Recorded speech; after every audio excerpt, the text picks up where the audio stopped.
জীবন মানেই যুদ্ধ, আর এই যুদ্ধক্ষেত্রেই আছে সুখ দুঃখ সব কিছুই। আর এই সুখ দুঃখ আনন্দ সব কিছু মিলেই এই জীবন। জীবনকে উপলব্ধি করতে হবে, যার কারণে আমাদেরকে প্রত্যেকটা সেকেন্ড প্রত্যেকটা মিনিটকেই আনন্দ উপভোগ করেই থাকতে হবে। আসসালামু আলাইকুম and welcome my new blog. আজকে আমি কোথায় যাচ্ছি আমি আপনাদের সাথে শেয়ার করব।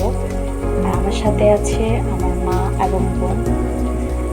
আমার মা এবং বোন এসেছে গ্রাম থেকে, যার কারণে ঢাকা শহর ওদের কখনোই আসা হয় নাই। তাই আজকে ওদেরকে নিয়ে একটু বের হওয়া। ঢাকা শহরে একটু রিক্সায় দিয়ে ঘোরাঘুরি এবং সব কিছু ওদেরকে দেখানো। আসলেই ঢাকা শহর সত্যি অনেক সুন্দর, যেটা আমার মা বাবা এবং বোন কারোই তেমন করে ঘোরা হয়নি। আজকেই ফার্স্ট বের হওয়া। আর আজকে চলে গেলাম সবার সুপরিচিত একটি জায়গায়, সেটা হচ্ছে শাহাবুদ্দিন পার্ক। আমি, আমার মা এবং আমার বোন। যেহেতু রমজান মাস, তাই কেউই তেমন ছিল না। অনেক সুন্দর মনোরম দৃশ্য ছিল। যখনই যেতাম দেখতাম এখানে অনেক জনবল, বসার মতো জায়গায় থাকতো না। বাট আজকে তেমনই কেউ ছিল না। অনেক শান্তশিষ্ট একটা পরিবেশ ছিল, যেটা আমার আম্মু অনেক পছন্দ করেছে। আর জায়গাটাও আমার আম্মু অনেক পছন্দ করেছে। আমারও খুব পছন্দের একটা জায়গা। যখনই আমার মন খারাপ থাকে বা একাকিত্ব মনে হয়, মা বাবা সবার কথা মনে হয়, তখনই আমি এখানে চলে আসি। এখানে বিশেষ করে বিয়ের প্রোগ্রামের সব ফটোশ্যুট করার জন্য বিভিন্ন প্রোগ্রাম থাকে। যখনই যাই এখানে অনেক মানুষ থাকে, অনেক ফটোশ্যুট করার জন্য এখানে আসে, কারণ প্লেসটা অনেক সুন্দর। আমার খুব ভালো লাগে, আশা করি সবারও ভালো লাগবে।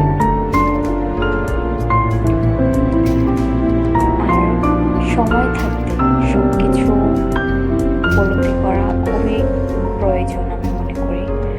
কারণ যখনই সময় ছিল মা বাবার পাশে, মা বাবা বোন পরিবার সকলকে টাইম দেওয়া, তখন আমরা দিই না। বাট একটা সময় সব, বিশেষ করে মেয়েদের ক্ষেত্রে যেটা হয় যে আমরা অনেক দূরে চলে যাই বিবাহের কারণে বা জবের ক্ষেত্রে বা পড়াশোনার ক্ষেত্রে। তখন আমরা পরিবারকে অনেক মিস করি, যেটা এখন আমি করছি। তাই আমি বলি, সময় থাকতে মা বাবা বোন সকলের সাথে টাইম স্পেন্ড করা খুবই প্রয়োজন। আর এখানকার আমার আলাদা আলাদা হচ্ছে ভাগ করা, যেমন বাচ্চাদের খেলনা বা বসার স্থান বা ছবি তোলার স্থান খুবই আলাদা আলাদা। আমার খুব ভালো লাগে, আশা করি সবাই জানে। সো একটাই কথা বলবো যে সময় থাকতেই মা বোন বাবা সবার সাথে একটু টাইম স্পেন্ড করা একটু খুবই প্রয়োজন হয়। আর আমিও অনেক মিস করছি আমার মা বোনদেরকে, কারণ ওরা আমার কাছে এসেছে একদিনের জন্য,